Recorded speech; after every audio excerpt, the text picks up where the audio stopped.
The air in the ash pit always carried the same cocktail of rust, sweat, and a volcanic tang that burned the throat, like breathing in the aftermath of a lightning strike. Riven Hale had learned to hate that taste. It coated his teeth, stuck to his tongue, and turned every breath into a gritty reminder that this wasn't his world. This wasn't even a fair fight. He spat into the gray sand, watching the pink smear vanish into the powder. 30 yards away, Sira Vera stood motionless, tall and unbending like a statue carved from red marble. Over 7 feet of sculpted muscle and lethal grace, her crimson skin shimmered under the arena lights.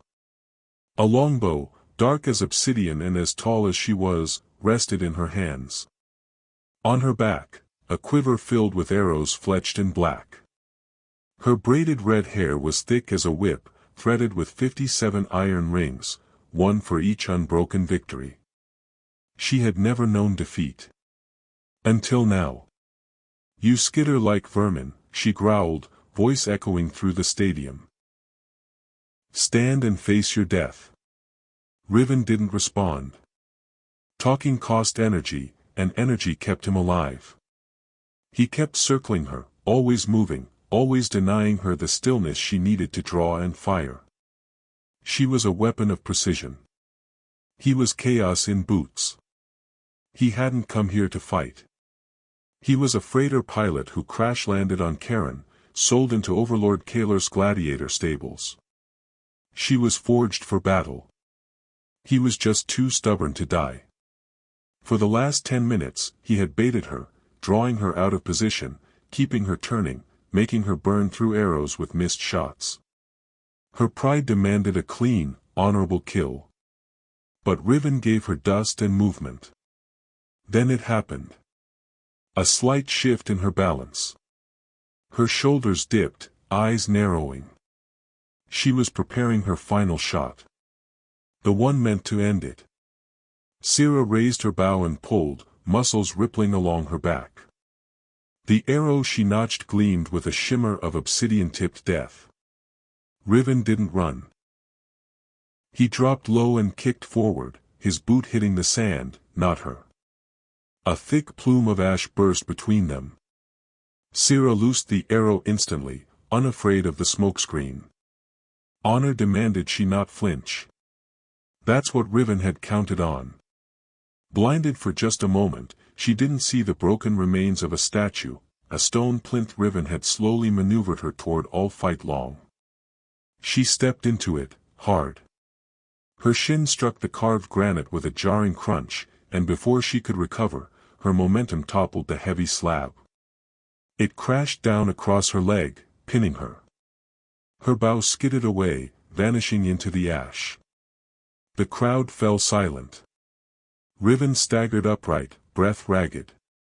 Every fiber in his body screamed in pain. He limped to stand over her. Sira Vera, legendary archer, undefeated gladiator, was on the ground, trapped not by strength, but by misdirection and dust. She had been defeated. Not by another arrow, but by wit. Above them, Overlord Kaler rose from his seat in the golden balcony, arms wide. "Your champion," he bellowed. But the audience's reaction was hesitant. Uncertain. Their demigod had fallen to a trick. Then came the second shock. Sira roared, her voice not in rage, but in determination, and pushed against the stone. Her body trembled with the effort. Somehow, she freed her leg. Blood stained the ash, but she stood tall. Limping on a clearly broken limb, she crossed the distance to Riven. She fell to one knee, lowering her head until the tip of her braided hair touched the gray earth. "I am Sira Vera of the Crimson Flame," she declared, voice raw but resonant. "I am beaten by the oath of cinder, which cannot be broken. My aim is yours. My breath is yours. Until the stars fade from the sky, I am yours to command." Riven stared, numb. He'd won. And now the fiercest warrior on Karen had just pledged her life to him. The journey back to Kaler's fortress was a blur. The people cheered Riven's name, but their eyes were filled with confusion. This wasn't how a champion looked. He was limping. Exhausted. Mortal.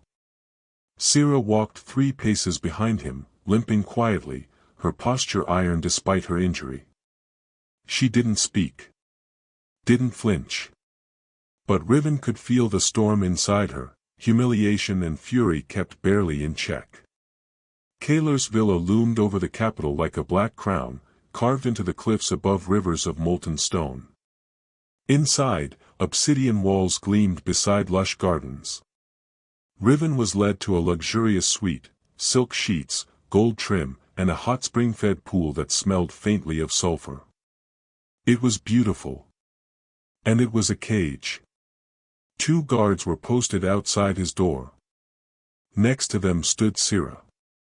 Still. Towering. Unbreakable.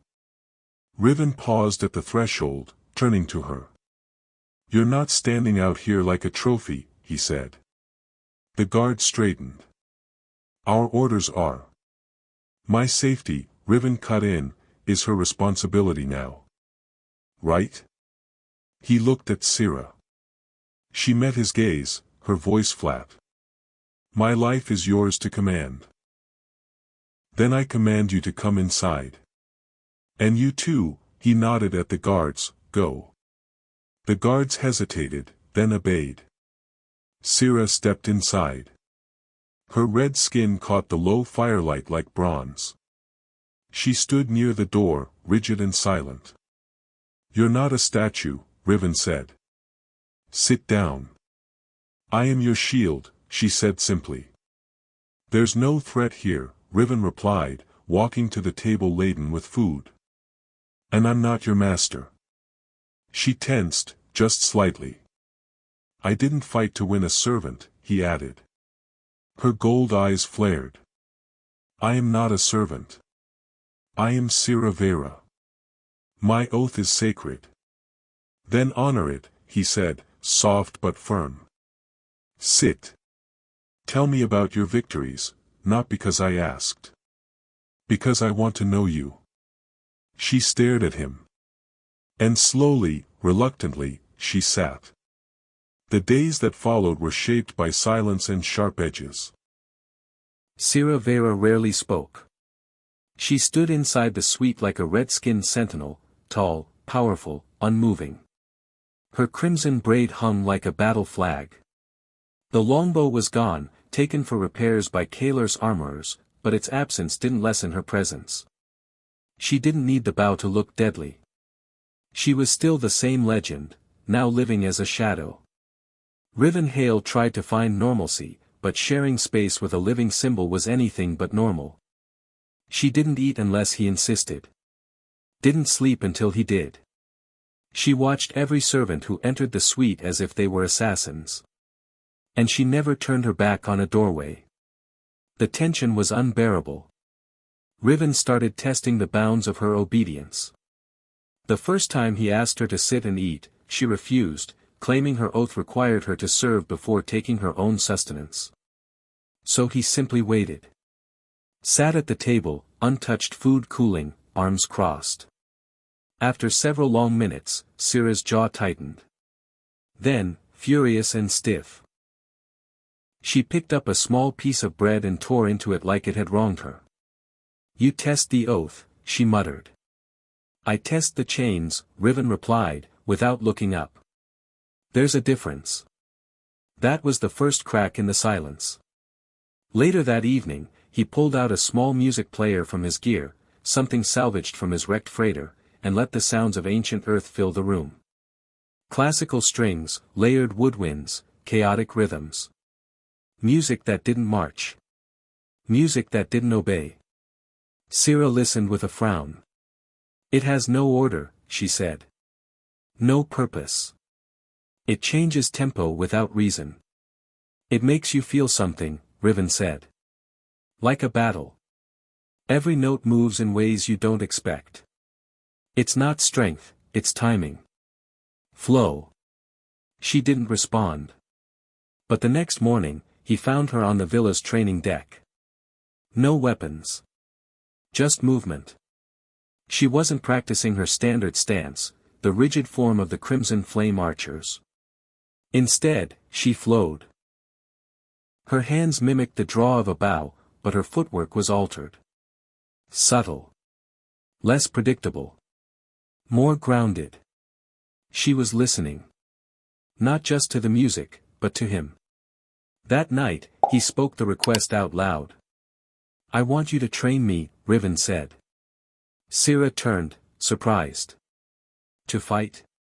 "To survive," he said. "Your strength. I'm movement. Let's trade." Her lips curled slightly, not quite a smile. "You are unworthy of the bow." "Then use it," he replied. "And show me why." She fetched her practice gear, a composite training bow without a string, built to help warriors perfect posture, draw, and footwork. Riven used a simple staff. And they began. From the start, she dominated. Even without arrows, her movements were flawless. Her body turned with precision. She'd fake a draw, shift angles, and drive her elbow into Riven's chest before he could raise his staff. She swept his legs with fluid grace. Knocked the wind from him again and again. Again, she'd say, every time he hit the floor. And he'd rise. Again. "You move like smoke," she admitted after one session. "But you think too much. A warrior must act, not hesitate." "I'm not a warrior," he said between breaths. "I'm a pilot. Thinking keeps me alive." For hours they trained. Each failure taught him something, about timing, about distance, about the rhythm of her steps. She learned too. He showed her feints, tricks, improvised pivots.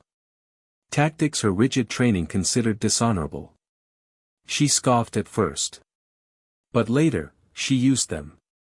As dusk fell on the third day, Riven brought her to a bench overlooking the training deck. He handed her his music device again. "Listen to this one," he said. "Don't just hear the melody. Listen for the cello underneath." Sira tilted her head, eyes narrowing. The low hum of the cello emerged, steady and brooding beneath the chaotic swirl of violins. "It's like an anchor," she murmured. He smiled. "Exactly. That's you. Strength underneath the chaos." She said nothing, but she didn't hand the music back. Later that night, he heard the faint sounds of it playing while she trained alone. The call came the next morning. An official summons, from Overlord Kaler himself. Not to the throne room, but to his private study.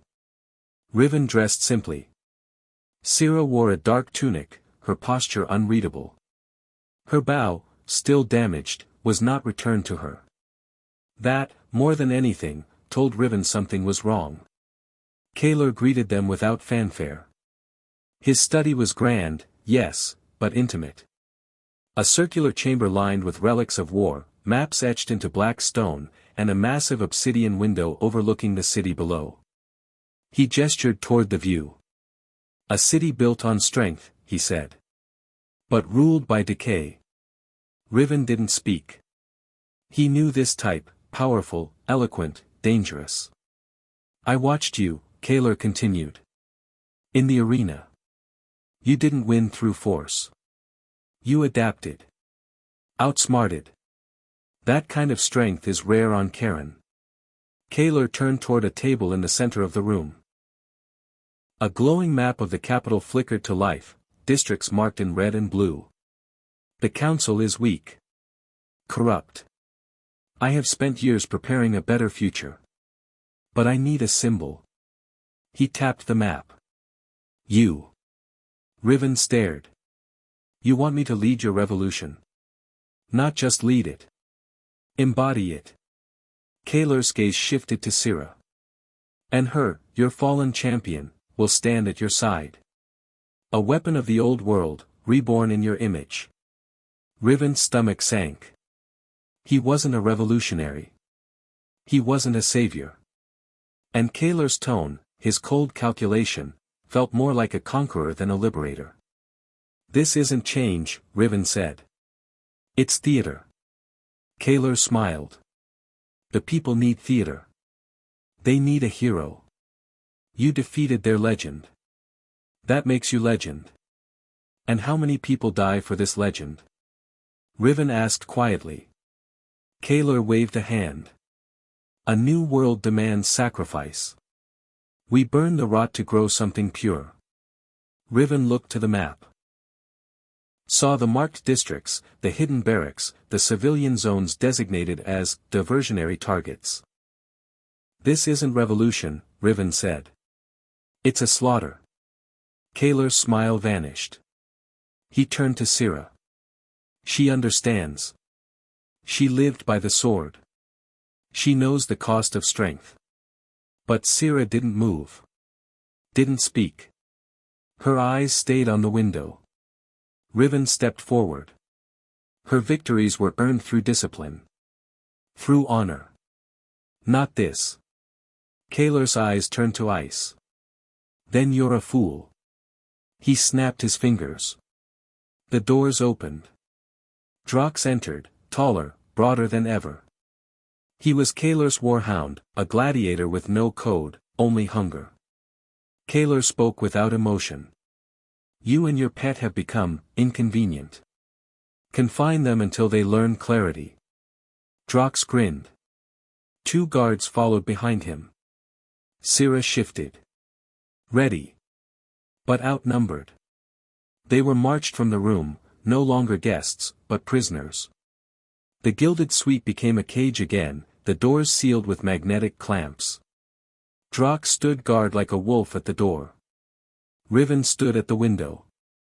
Below, the street simmered with unrest. You should have accepted, Syrah said behind him. Riven turned. To what? Be his mascot while he burns the city? It would have spared us, she said. This way, he'll make us examples. I won't help him kill innocent people. They're not your people. Maybe not, Riven said. But that doesn't mean they deserve to die. Syrah's voice was steel. In the arena, survival is everything. We're not in the arena anymore. She looked away, jaw tight. I had purpose, she whispered. Now I'm bound to a man who throws away his life over principles. No, Riven said, walking toward her. You're not bound. You chose not to stop Kaler. That choice, it matters. He reached out, hand brushing her arm. You're not just a weapon, he said. You're someone who can choose. She stared at him, eyes burning with conflict.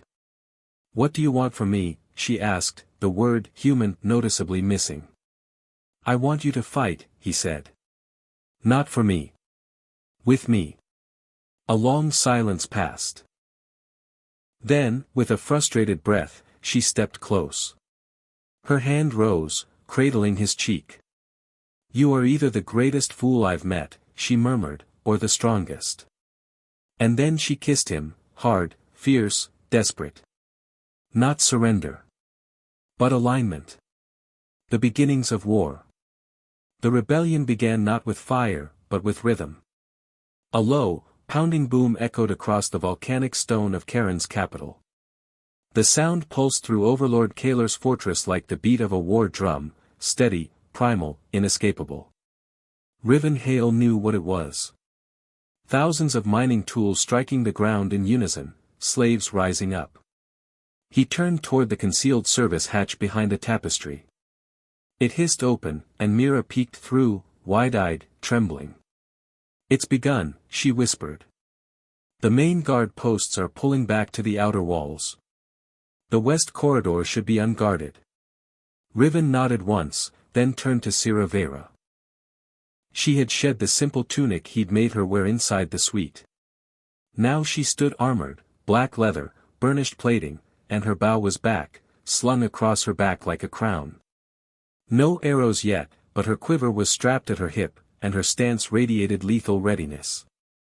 Whatever had passed between them the night before was now burned away in urgency. She was focus, forged sharp. "Stay close," she said, not an order, but a battlefield promise. They moved fast through the servant tunnels, a warren of heat, shadows, and molten stone. The air was thick with tension and far-off screams. Outside, Kaler's perfect plan was unraveling. They burst into the western hull. And there, standing like a cliff of muscle and malice, Drox. His armored bulk blocked the exit. A massive axe hung in one hand, its head spattered with soot and dried blood.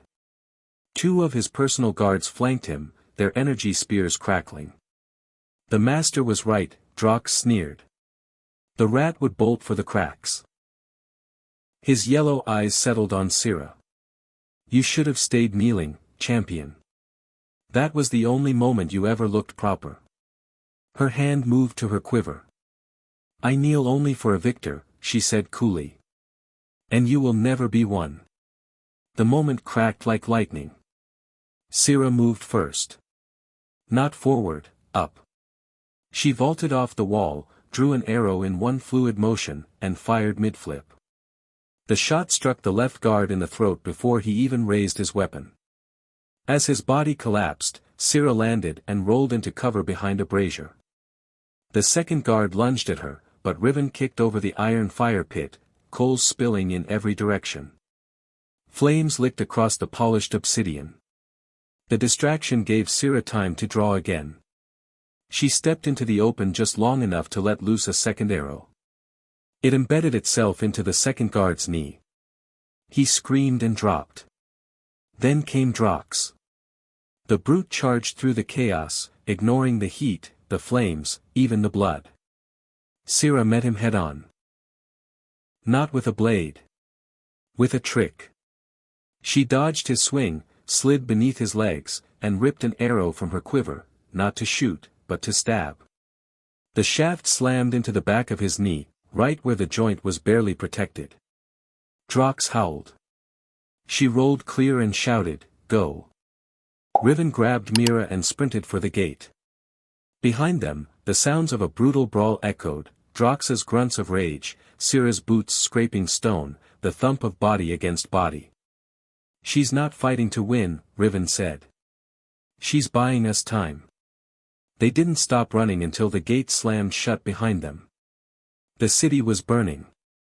Fires raged in market squares. Civilians screamed. Fighters in rebel rags or shattered armor charged through the streets like wounded animals.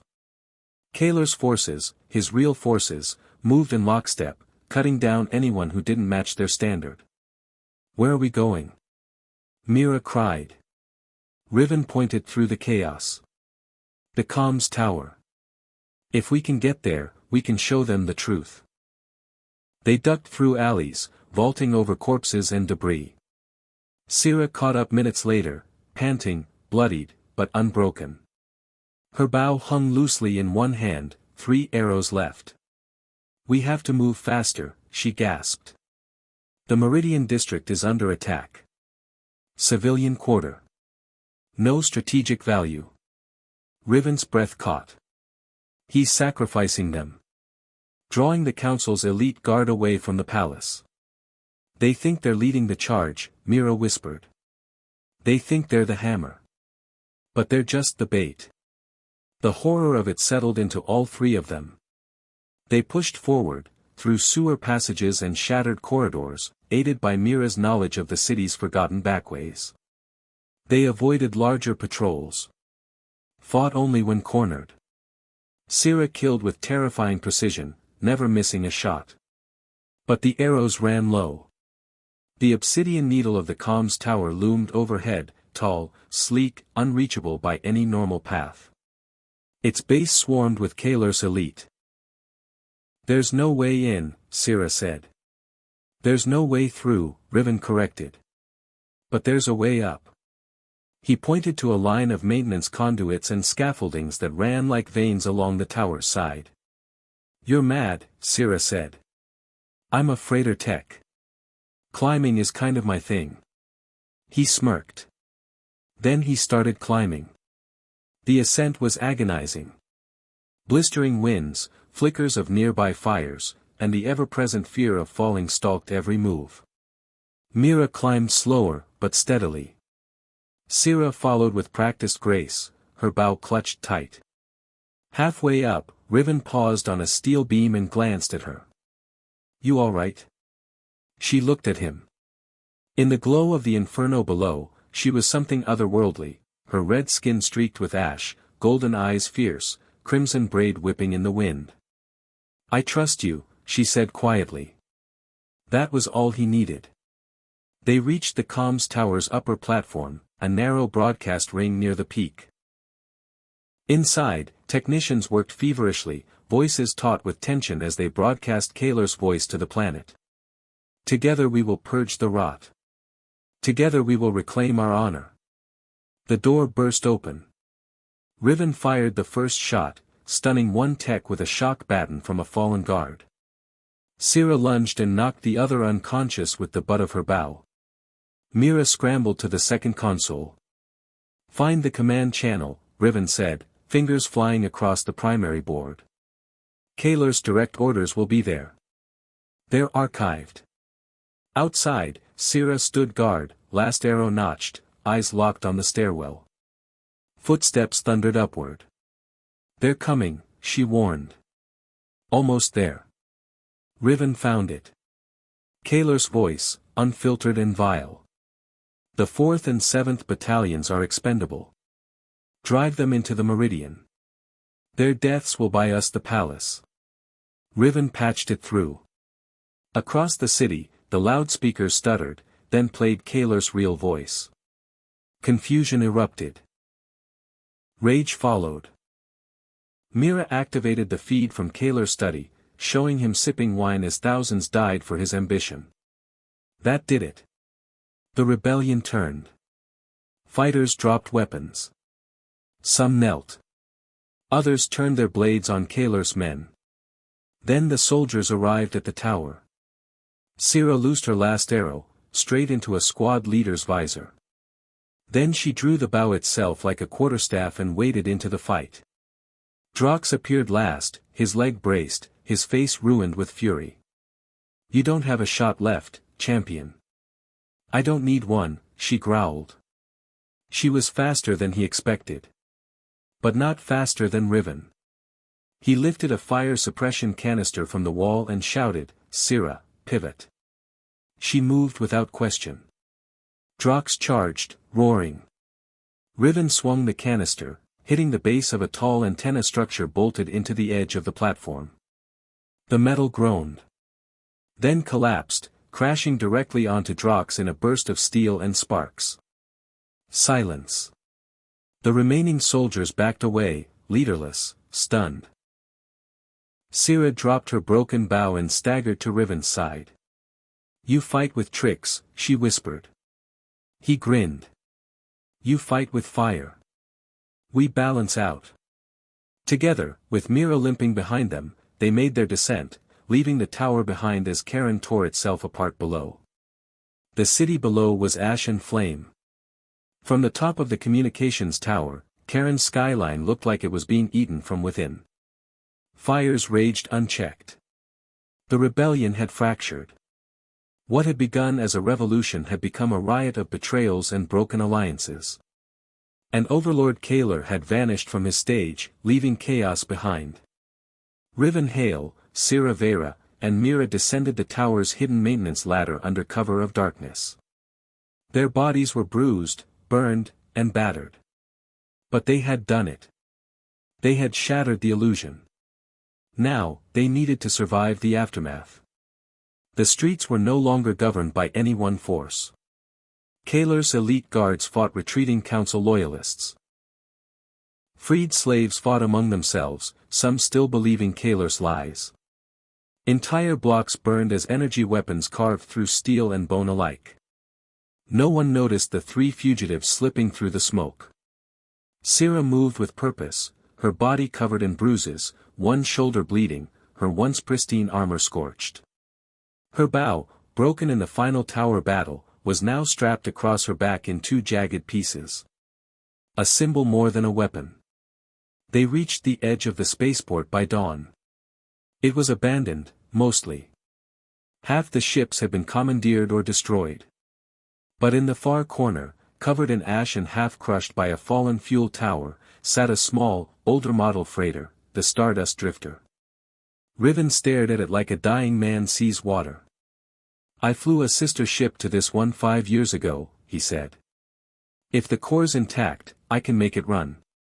"Do it," Syrah said without hesitation. Mira followed Riven inside while Syrah remained at the loading ramp, standing guard with the remains of her weapon. Her red skin glowed softly in the pre-dawn light. Her crimson braid, now half loosened and charred in places, hung like a war banner caught in windless air. She looked back at the city, her home, her arena, her graveyard. Riven reappeared minutes later. "She'll fly," he said. "Maybe not far. But far enough." Syrah didn't answer. "You don't have to come," he said quietly. She looked at him then, eyes fierce, but unsure. "This city, it was everything," she whispered. "My oath. My victories. My name. And now." "It's still your name," Riven said. "But you choose what it means next." She looked at the bow across her back. "I was their precision. Their weapon." "You were always more than that," Riven said. He held out a hand. She stared at it for a long time. Then, slowly, she took it. Inside the ship, Mira was already in the co-pilot's seat, plugging the data cores into a cracked terminal. "What are you doing?" Riven asked. "Backing it all up. All of Kaler's files, all his war maps. Someone out there's going to need the truth. Maybe not now. But someday." He nodded. Syrah remained silent, standing behind him as he warmed up the old engines. The control panel blinked, stuttered, then came to life. Riven settled into the pilot's chair. The drifter trembled beneath them like it hadn't stretched its wings in years. As the ship rose, the horizon widened. Below them, Karen burned. No longer a home. Just a warning. Riven glanced back at Syrah. "What now?" Her response was quiet. "The oath is fulfilled. You defeated me. I served you. That debt is paid." His hands hovered over the controls. "That's not what I want." She stepped closer. "What do you want, Riven Hale?" He turned to face her fully. "I want to fly with someone who's not bound." "Who chooses?" Syrah's gaze didn't waver. "And if I choose not to?" "Then you're free. Either way." Silence stretched. Then she stepped forward. Her fingers brushed the console beside him. She looked out at the stars. "There is no victor here," she said. "And I was never your servant." He nodded, smiling softly. "There's just us now. And the galaxy." The ship banked into the upper atmosphere. Below them, the city of Ash shrank into a memory. They didn't know where they were going. They didn't need to. They were no longer symbols. No longer weapons. Just survivors, carried by starlight and choices yet to be made. And that's the story of Riven and Syrah, a tale of fire, freedom, and finding strength in the unexpected. If this journey gripped you, hit that like button, share it with your fellow sci-fi lovers, and subscribe to the channel for more galaxy-shaking stories like this one. You never know where the next rebellion might begin. Thanks for watching, and may your arrows always find their mark.